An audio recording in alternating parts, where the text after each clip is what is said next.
आज हम लोग ग्रामर के महत्वपूर्ण प्रश्न देखेंगे और 50 प्रश्नों का प्रैक्टिस सेट है।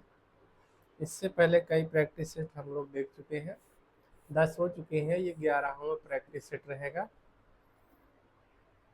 पहला प्रश्न है, महेश्वर का संधि विच्छेद क्या है? महेश्वर का संधि विच्छेद क्या है? महाधन ईश्वर, महाधन ईश्वर, महीधन स्वर, महाधन स्वर। इसका उत्तर क्या हो जाएगा? कमेंट करिए।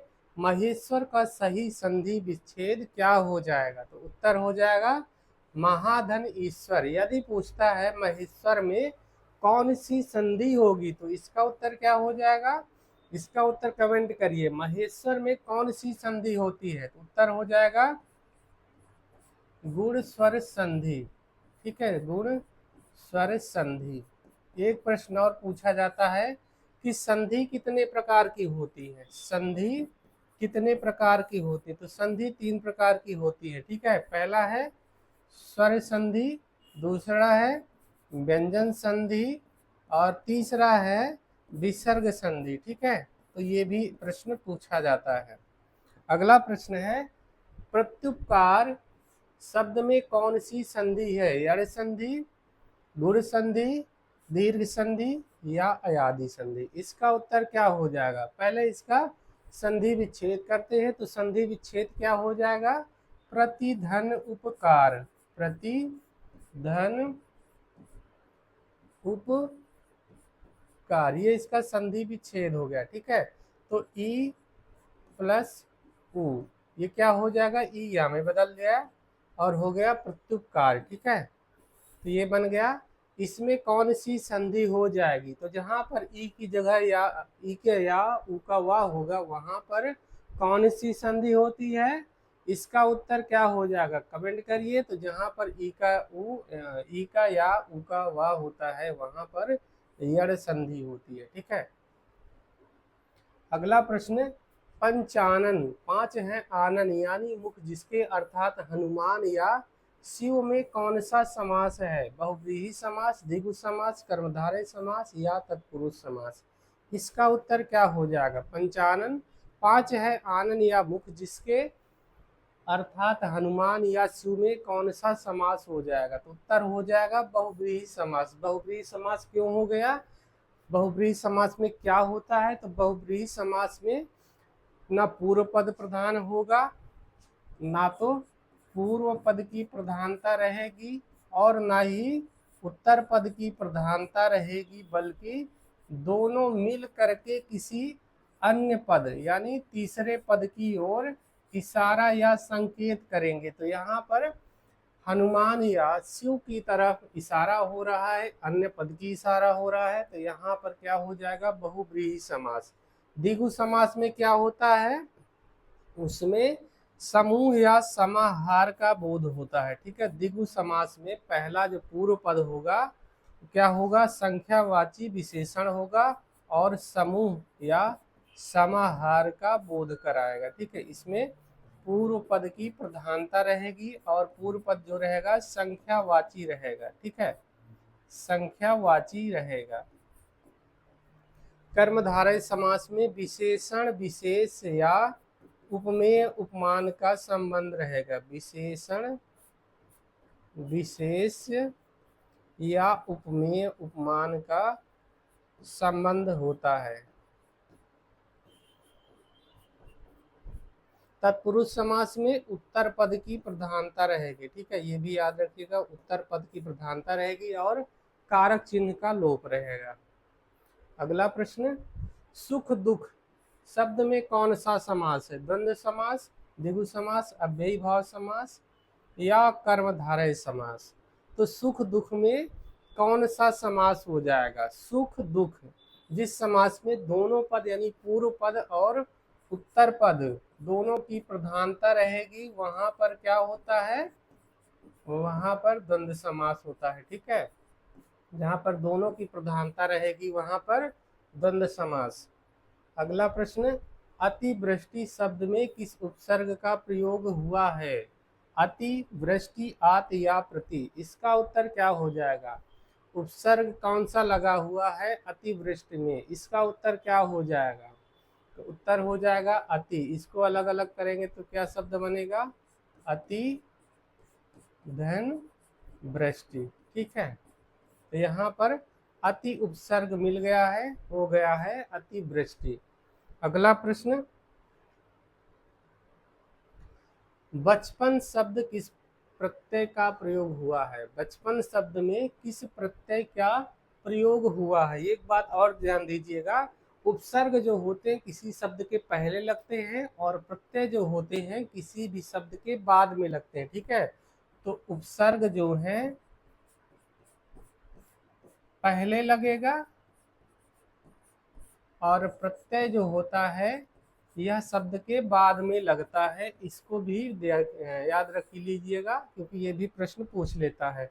तो बचपन शब्द में किस प्रत्यय का प्रयोग हुआ है? पन, ना, बचपन या चपन। उत्तर क्या हो जाएगा? पन प्रत्यय का प्रयोग किया गया है। ठीक है, इसके बाद अगला प्रश्न देखते हैं, पुस्तकालय शब्द किस संज्ञा का उदाहरण है? व्यक्तिवाचक संज्ञा, जातिवाचक संज्ञा, भाववाचक संज्ञा या समूहवाचक संज्ञा? इसका उत्तर क्या हो जाएगा? पुस्तकालय शब्द किस संज्ञा का उदाहरण है? उत्तर हो जाएगा जातिवाचक संज्ञा। ठीक है, यदि प्रश्न पूछता है संज्ञा के कितने भेद होते हैं, ठीक है, तो इसका उत्तर क्या होता है? कमेंट करिएगा। ये भी प्रश्न पूछा जाता है संज्ञा के कितने भेद होते हैं। अगला प्रश्न, मीठा शब्द से भाववाचक संज्ञा क्या बनेगी? मिठास, मिष्टान, मीठी या माधुर्य मात्र? इसका उत्तर क्या हो जाएगा? मीठा शब्द से भाववाचक संज्ञा क्या बनेगी? तो उत्तर हो जाएगी मिठास। अगला प्रश्न, वह मेरी निजी गाड़ी है, इस वाक्य में निजी या आप क्या दर्शाता है? ठीक है, यह मेरी निजी गाड़ी है, निजवाचक सर्वनाम, पुरुषवाचक सर्वनाम, निश्चयवाचक सर्वनाम या संबंधवाचक सर्वनाम? तो यह मेरी निजी गाड़ी है, इसमें क्या है? निजवाचक सर्वनाम हो जाएगा। अगला प्रश्न, जो बोएगा वही काटेगा, इस वाक्य में सर्वनाम का कौन सा भेद है? संबंधवाचक, निश्चयवाचक, निजवाचक या अनिश्चयवाचक? इसका उत्तर हो जाएगा संबंधवाचक सर्वनाम। अगला प्रश्न, 5 मीटर कपड़ा में किस प्रकार का विशेषण है? निश्चित परिमाणवाचक विशेषण, यहाँ पर निश्चित संख्यावाचक विशेषण, गुणवाचक विशेषण या सार्वनामिक विशेषण? इसका उत्तर क्या हो जाएगा? कमेंट करिए। 5 मीटर कपड़ा में किस प्रकार का विशेषण हो जाएगा? तो इसमें निश्चित परिमाणवाचक विशेषण हो जाएगा। ठीक है, अगला प्रश्न, रमेश बहुत होशियार लड़का है, इस वाक्य में प्रविशेषण क्या है? प्रविशेषण पूछ रहा है। प्रविशेषण क्या होते हैं? जो शब्द विशेषण की विशेषता बताते हैं प्रविशेषण होते हैं। ठीक है, तो रमेश क्या है? बहुत होशियार लड़का है। यहाँ पर होशियार की विशेषता बहुत शब्द से बताई जा रही है। ठीक है, तो इसमें उत्तर क्या हो जाएगा? बहुत होशियार लड़का या रमेश? इसका उत्तर क्या हो जाएगा? बहुत शब्द क्या है? इसमें प्रविशेषण हो जाएगा। ठीक है, यदि विशेषण पूछता तो होशियार यहाँ पर विशेषण हो जाएगा। अगला प्रश्न है, बच्चा जोर जोर से रो रहा, इस वाक्य में रोना कौन सी क्रिया है? अकर्मक क्रिया, सकर्मक क्रिया, प्रेरणार्थक क्रिया या द्विकर्मक क्रिया? इसका उत्तर क्या हो जाएगा? बच्चा जोर जोर से रो रहा है, इस वाक्य में कौन सी क्रिया है? तो रो रहा है अकर्मक क्रिया हो जाएगी। अगला प्रश्न है, माँ ने बच्चे को दूध पिलाया, इस वाक्य में क्रिया का कौन सा रूप है? द्विकर्मक क्रिया, अकर्मक क्रिया, एक कर्मक क्रिया, नाम धातु क्रिया? इसमें उत्तर टाइप हो गया। ठीक है, तो इसमें क्या हो जाएगा? द्विकर्मक क्रिया हो जाएगी। अगला प्रश्न, पेड़ से आम नीचे गिरा, इस वाक्य में कौन सा कारक है? अपादान कारक, करण कारक, संबंध कारक या अधिकरण कारक? तो यहाँ पर पेड़ से आम नीचे गिर रहा है, अलगाव हो रहा है, तो यहाँ पर अपादान कारक हो जाएगा। अगला प्रश्न, वृक्ष पर पक्षी बैठे हैं, इस वाक्य में पर किस कारक का चिन्ह है? अधिकरण, करण कारक, संप्रदान कारक या अपादान कारक? कारक विभक्तियों से एक प्रश्न पूछा जाता है, तो इसको देख लीजिएगा अच्छे से। वृक्ष पर पक्षी बैठे हैं, तो पर किस कारक की विभक्ति चिन्ह है? अधिकरण कारक का। ठीक है, तो उत्तर हो जाएगा अधिकरण कारक। और करण कारक की विभक्ति क्या हो जाएगी? करण से या के द्वारा। संप्रदान कारक की विभक्ति क्या होती है? के लिए। संप्रदान की विभक्ति हो जाएगी के लिए। आपादान से जहां पर अलगाव होगा। ठीक है, अलगाव के अर्थ में कारक विभक्ति पूछा जाता है। कि कारक कितने प्रकार के होते हैं? कमेंट करिएगा। अगला प्रश्न है, हस्ताक्षर शब्द सदैव किस वचन में प्रयोग होता है? बहुवचन, एक वचन, दोनों या कोई नहीं? इसका उत्तर क्या हो जाएगा? हस्ताक्षर शब्द हमेशा बहुवचन में ही प्रयोग किया जाता है। ठीक है। अगला प्रश्न, साधु शब्द का स्त्रीलिंग क्या होगा? साध्वी, साधुइन, साधुनी या साध्वी जी? जब इस तरह के प्रश्न परीक्षा में आते हैं तो इतना सरल होते फिर भी कंफ्यूजन के कारण गलत हो जाते। ठीक है, कोई साधुआइन मार देगा, कोई साधुनी मार देगा, कोई साध्वी जी कर देगा। तो यहाँ पर उत्तर क्या हो जाएगा? साध्वी हो जाएगा। ठीक है। अगला प्रश्न, दही का लिंग क्या है? पुल्लिंग, स्त्रीलिंग, उभयलिंग, इनमें से कोई नहीं? ये प्रश्न अक्सर पूछा जाता है। ठीक है, मोस्ट इंपॉर्टेंट प्रश्न है। दही शब्द का लिंग क्या होता है? तो इसका उत्तर क्या हो जाएगा? दही हमेशा क्या होता है? पुल्लिंग होता है। ठीक है, याद रखिएगा। अगला प्रश्न है, उदार का विलोम शब्द क्या है? अनुदार या कृपण, दयालु, कठोर या सरल? इसका उत्तर क्या हो जाएगा? उदार का विलोम क्या होता है? अनुदार या कृपण। यहाँ पर भी सरल है इसलिए गलत भी हो जाता है। कोई उदार का दयालु लगा देगा, कठोर सरल लगा देगा, तो यहाँ पर अनुदार या कृपण हो जाएगा। कोमल का विलोम क्या होता है? कठोर होता है। ठीक है। फिर अगला प्रश्न है, बिजली का पर्यायवाची शब्द इनमें से कौन सा है? चंचला, धामनी, विद्युत, अनल, पावक, समीर, अनिल, व्योम या गगन? इसका उत्तर क्या हो जाएगा? बिजली का पर्यायवाची क्या होता है? चंचला, धामनी और विद्युत। अनल, पावक किसके पर्यायवाची हैं? ये आग के पर्यायवाची हैं। ठीक है। समीर और अनिल किसके पर्यायवाची हैं? इसका उत्तर क्या हो जाएगा? हवा के। ठीक है। व्योम और गगन किसके पर्यायवाची हैं? आकाश के। अगला प्रश्न है, गंगा का पर्यायवाची शब्द नहीं है? जानवी, सुरसरी, मंदाकिनी या तरंगड़ी? ये प्रश्न भी अक्सर पूछा जाता है। ठीक है, तो इसको याद रखिएगा। गंगा का पर्यायवाची शब्द क्या नहीं होता है? उत्तर हो जाएगा तरंगिणी। ठीक है, तरंगिणी नहीं है, यह नदी का सामान्य पर्यायवाची होता है। अगला प्रश्न है, जिसे कभी बुढ़ापा ना आए? अजर, अमर, अनादि या अविनाशी? जिसे कभी बुढ़ापा नहीं आएगा उसे क्या कहेंगे? अजर कहेंगे। ठीक है, जिसे कभी बुढ़ापा ना आए, अजर। जो सबको समान दृष्टि से देखे, इसके लिए एक शब्द क्या हो जाएगा? समदर्शी, समदर्शिता, पक्षपाती या विज्ञ? तो जो सबको समान दृष्टि से देखेगा, इसके लिए एक शब्द हो जाता है समदर्शी। अगला प्रश्न, आंखों का तारा होना मुहावरे का अर्थ क्या हो जाएगा? कमेंट करिए। बहुत प्यारा होना, आंख में कंकड़, धोखा देना या बहुत गुस्सा होना? तो आंख का तारा होना यानी बहुत प्यारा होना। अगला प्रश्न है, अंगूठा दिखाना मुहावरे का अर्थ है समय पर धोखा देना या मना करना, चिढ़ाना, जीत की खुशी मनाना या तारीफ करना? इसका उत्तर क्या हो जाएगा? आंखों का तारा मुहावरे का अर्थ क्या होता है? सॉरी, ये अंगूठा दिखाना है। अंगूठा दिखाना मुहावरे का अर्थ क्या होता है? समय पर धोखा देना। ठीक है, समय पर धोखा देना या मना कर देना।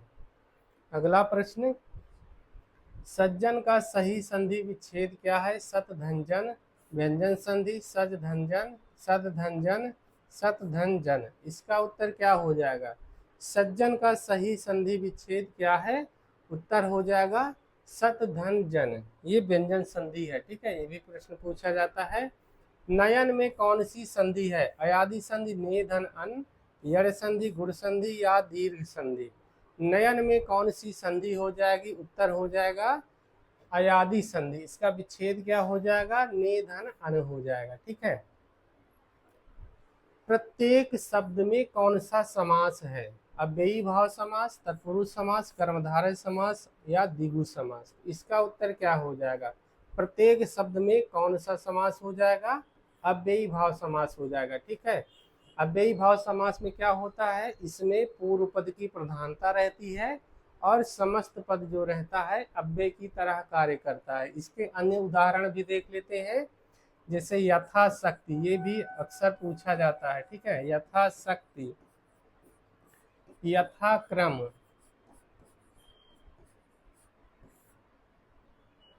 और प्रतिदिन, आजन्म, ये सारे क्या हैं, आजन्म, ये सब अव्ययी भाव के समास के उदाहरण है। ठीक है। तत्पुरुष समास का उदाहरण क्या हो जाएगा, जिस समास में उत्तर पद की प्रधानता रहेगी और कारक विभक्ति का लोप रहेगा, वहां पर क्या होता है, तत्पुरुष समास। इसके उदाहरण क्या क्या हो जाएंगे, राजकुमार, ये अक्सर पूछा जाता है। ठीक है। राजकुमार, चिड़ीमार, चिड़ीमार, पॉकेट मार,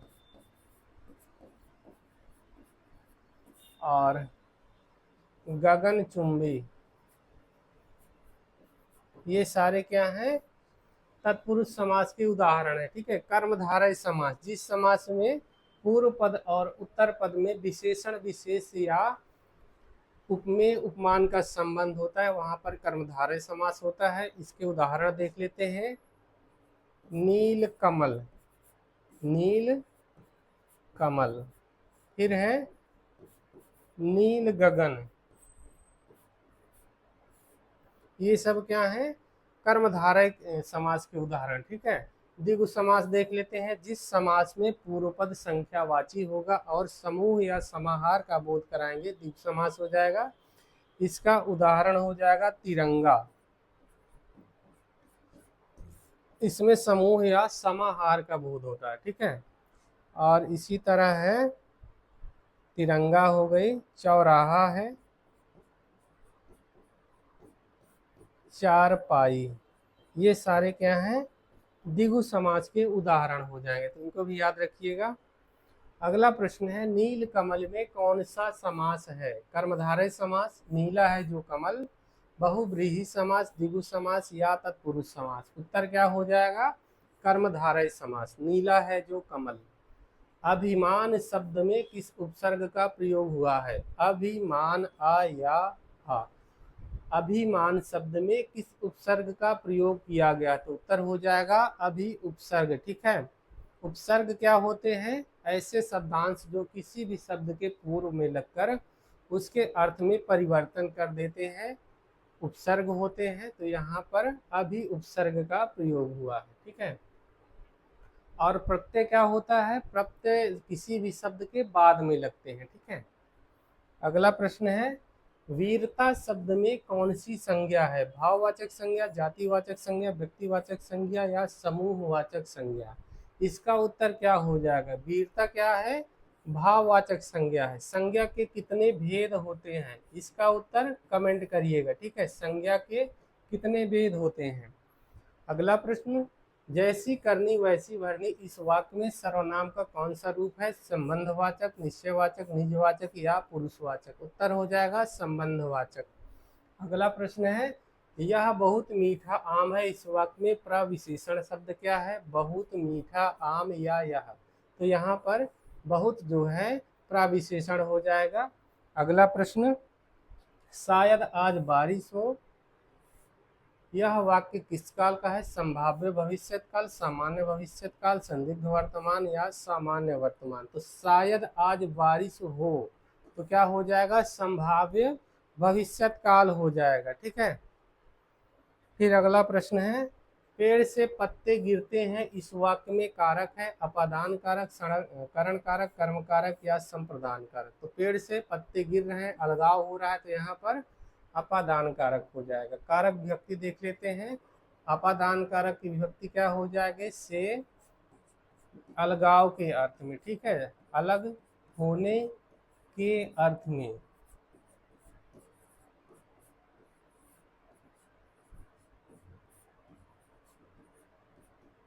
करण कारक विभक्ति से के द्वारा, कर्म कारक विभक्ति को संप्रदान के लिए,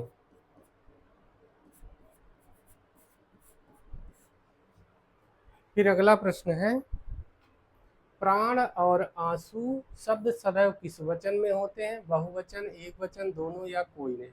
तो प्राण और आंसू सदैव किस वचन में होते हैं? इसका उत्तर हो जाएगा बहुवचन में। अगला प्रश्न कवि का स्त्रीलिंग क्या होगा? कवयित्री, कवित्री, कवयित्री या कवियत्री? उत्तर हो जाएगा कवयित्री। आधुनिक का विलोम क्या है? प्राचीन, अर्वाचीन, नया या समकालीन? इसका उत्तर क्या हो जाएगा? तो आधुनिक का विलोम क्या होता है? प्राचीन होता है। ठीक है। अगला प्रश्न सूर्य का पर्यायवाची शब्द इनमें से कौन सा है? भास्कर, दिनकर, रवि, पावक, अनल, शशि, मयंक, नीर या वारी? तो सूर्य का पर्यायवाची क्या होता है? रवि, भानु, भास्कर। पावक या अनल किसके पर्यायवाची है? आग के। शशि, मयंक, राकेश, दिन ये क्या है? चंद्रमा के पर्यायवाची है। नीर, वारी क्या है? पानी के। अगला प्रश्न जिसका कोई शत्रु ना जन्मा हो, एक शब्द क्या बनेगा? अजात शत्रु, शत्रुहीन, निर्दोष या अजय? तो जिसका कोई शत्रु ना हो, अजात शत्रु। अगला प्रश्न रचना के आधार पर वाक्य के कितने भेद होते हैं? 3, 2, 4 या 5? तो रचना के आधार पर कितने भेद होते हैं? 3 भेद होते हैं। ठीक है। कौन कौन से होते हैं? सरल वाक्य, संयुक्त वाक्य और मिश्र वाक्य। ये भी प्रश्न पूछा जाता है। अगला प्रश्न यदि तुम परिश्रम करते तो अवश्य पास होते, यह वाक्य किस प्रकार का है? संकेतवाचक, आज्ञावाचक, संदेहवाचक या विधानवाचक वाक्य? इसका उत्तर क्या हो जाएगा? यदि तुम परिश्रम करते तो अवश्य पास होते, इसमें संकेतवाचक हो जाएगा। हिंदी वर्णमाला में कुल वर्णों की संख्या कितनी है? 52, 50, 48 या 54? जितना सरल प्रश्न है उतना ही गलत होता है। ठीक है। तो हिंदी वर्णमाला में कुल वर्णों की संख्या कितनी होती है? 52 होती है। फिर भी हम लोग गलत करके प्रश्न में आ जाते हैं। ठीक है। 52 लगा दें, 48 लगा देंगे, 52 लगा, 48, 54 ये सब लगा देते हैं। ठीक है। तो हिंदी वर्णमाला में कुल वर्णों की संख्या 52 है। स्वर कितने होते हैं? हिंदी वर्णमाला में स्वर कितने होते हैं? इसका उत्तर कमेंट करिएगा। ये भी प्रश्न पूछा जाता है। त्रा किन 2 वर्णों के मेल से बना है? ता धन रा, ता धन सा, ता धन रा, चा धन चा? इसका उत्तर हो जाएगा त्रा। छ किस वर्णों से मिलकर बना है? कमेंट करिएगा। ज्ञा किन 2 वर्णों से मिलकर बना है? ये भी कमेंट करिएगा। ठीक है। और श्रा, श्रा किन 2 शब्दों से मिलकर बना है? अगला प्रश्न है उज्ज्वल की शुद्ध वर्तनी का चयन कीजिए। उज्ज्वल, उज्ज्वल, उज्ज्वल या उज्जवल? इसका उत्तर क्या हो जाएगा? उज्ज्वल है। अगला प्रश्न सोरठा छंद के प्रत्येक चरण में कितनी मात्राएं होती हैं? 24 मात्राएं। पहले और तीसरे चरण में 11, 11 दूसरे और चौथे चरण में 13, 13, 16 मात्राएं, 13 मात्रा या 28 मात्रा? तो उत्तर क्या हो जाएगा? सोरठा छंद के में कुल कितनी मात्राएं होती है? तो कुल 24 मात्राएं होती है। ठीक है। का वाला उत्तर सही हो जाएगा। इसके पहले और तीसरे चरण में 11, 11 मात्राएं और दूसरे तथा चौथे चरण में 13, 13 मात्राएं होती हैं। ठीक है। अगला प्रश्न है हास्य रस का स्थायी भाव क्या है? हास्य, शोक, उत्साह या भय? सॉरी, यहाँ पर उत्तर ही टाइप हो गया है।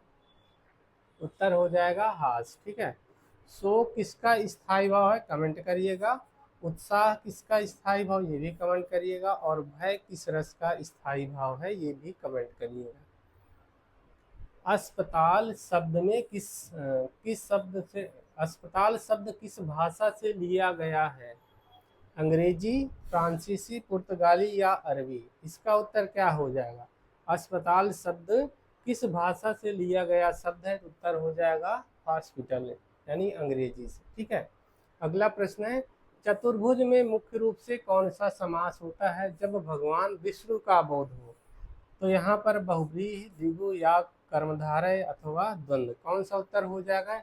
यदि कहा जाए चतुर्भुज मुख्य रूप से भगवान विष्णु के लिए कहा जाए कि चार भुजाएं हैं जिसकी, अर्थात भगवान विष्णु, तो यहाँ पर कौन सा समास हो जाएगा?